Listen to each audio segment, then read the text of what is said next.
Mambo ni vipi? Mambo ni aje? Karibu sana mwanafamilia wa Chris Media 24.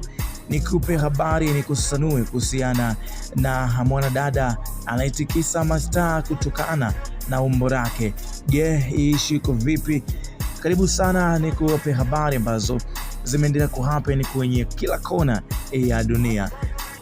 Grace Boni maarufu kama Grace Boni ni mwanamitindo mwenye makalio makubwa kutoka huko Panama ambaye anaitikisa kwenye mitandao ya kijamii.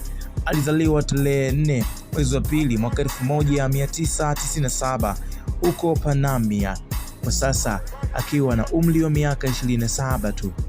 Ni mwanamitindo na mwanamitandao pia.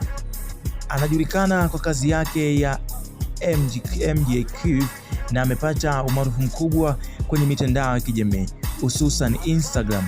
Anajitumia jina la Grace Boni.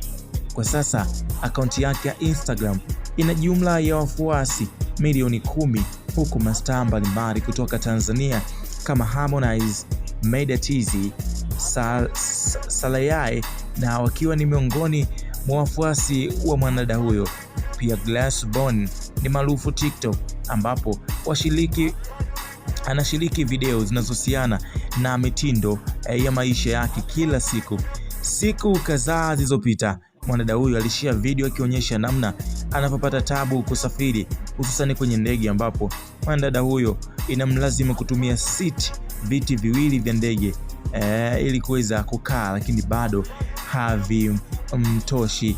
Sasa tazama hiyo picha ambayo nimekuwekea kwenye hiyo video, then angusha komenti yako hapa kibongobongo.